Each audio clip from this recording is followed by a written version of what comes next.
Hai, kenalin nama aku Cindy dan semoga kamu menyukai konten yang aku buat ini ya. Dan mohon bantuannya ya buat subscribe channel aku ini. Makasih.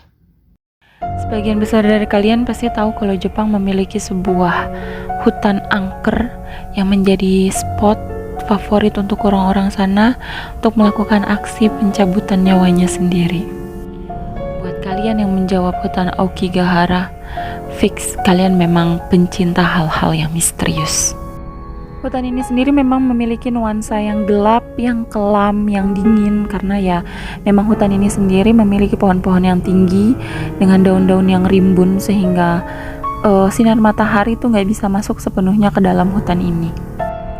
Hutan ini juga terkenal sangat sunyi sekali karena di hutan ini memang nggak ada hewan-hewan yang hidup di dalamnya. Bahkan saking sunyinya dan nggak ada hewan yang tinggal di sana, buat para pejalan kaki yang mendengar adanya suara hewan atau suara burung itu bisa menjadi sesuatu yang sangat mengejutkan buat mereka karena ya emang nggak ada hewan yang tinggal di sana. Dan menurut cerita rakyatnya orang Jepang nih, hutan Aokigahara ini memang sudah lama dihantui oleh roh gentayangan yang bernama Yurei. Yurei sendiri dipercaya sebagai roh dari orang-orang yang mati secara tidak wajar seperti karena pembunuhan atau hal lainnya. Nah, jadi roh ini membawa energi negatif di dalam kematiannya hingga membuat orang-orang atau roh-roh Yurei ini tidak bisa bergabung dengan para leluhur di dunia yang lain. Nah, orang-orang yang mati karena mengambil nyawanya sendiri di hutan ini pun dipercaya rohnya pun berubah menjadi Yurei. Nah, karena alasan ini pula, maka para penjaga hutan yang menemukan mayat-mayat orang-orang yang telah mati di dalam hutan ini untuk melakukan sebuah tradisi atau ritual agar roh-roh mereka ini tidak menjadi Yurei, agar mereka bisa bergabung dengan para leluhur di dunia yang lain. Namun ternyata walaupun hutan ini terkenal angker dan menakutkan bagi sebagian banyak orang di Jepang, tapi ada sebagian kecil orang yang ternyata justru berani datang ke hutan ini dengan maksud dan tujuan untuk menjarah barang-barang peninggalan dari mereka yang telah menghabisi nyawanya di hutan ini. Kalau ditanya selain Indonesia dan Thailand, hantu-hantu mana lagi yang paling menakutkan? Pasti Jepang masuk dalam list berikutnya yang memiliki hantu-hantu yang menakutkan. Salah satunya yang ini yaitu Yurei. Orang Jepang percaya bahwa manusia itu memiliki jiwa atau spirit yang disebut dengan Reikon.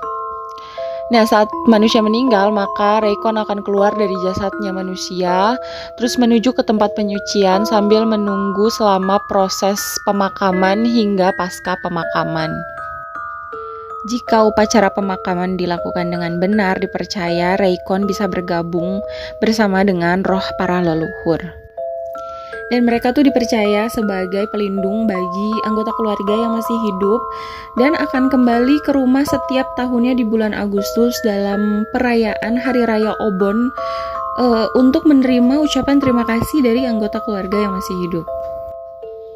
Nah, tapi nih buat mereka yang misalnya matinya secara tidak wajar, misalnya karena pembunuhan atau bunuh diri, terus pas pemakamannya juga atau upacara pemakamannya tidak dilakukan dengan benar, serta masih membawa perasaan yang masih tertinggal seperti misalnya cemburu, marah, dendam, ataupun keinginan untuk balas dendam, maka mereka bisa berubah menjadi Yurei. Nah, Yurei ini dipercaya juga bisa menyeberangi batas antara alam fana dengan alam baka. Yurei juga dipercaya akan terus bergentayangan di bumi atau di alam fana apabila dia belum juga mendapatkan upacara pemakaman secara layak dan benar, atau juga misalnya keinginan-keinginannya terhadap hal semasa dia hidup itu bisa dipenuhi oleh mereka yang masih hidup. Kayak gimana sih bentuknya Yurei itu? Nah, ini seperti yang aku taruh di gambar ini ya. Yurei itu menggunakan kimono yang serba putih. Lah kok pakai kimono warna putih, yaitu ini tuh mencerminkan tradisi kimono putih yang dipakai dalam prosesi pemakaman sejak zaman Edo. Di agama Shinto sendiri, warna putih itu melambangkan kesucian atau kemurnian dari upacara yang dilakukan. Kadang yurei juga digambarkan menggunakan hitei kakushi, yaitu ikat kepala berbentuk segitiga yang berada di dahi. Yurei juga digambarkan memiliki rambut hitam panjang yang acak-acakan, khas banget ya. Yurei sendiri memiliki tangan yang lemas, jadi tangannya tuh panjang, lemas, dan tidak memiliki kaki, jadi dia tuh cuma melayang-layang aja gitu. Satu lagi nih, Yurei ini biasanya selalu ditemani oleh Hitodama, yaitu bola api yang bisa aja warnanya biru, hijau,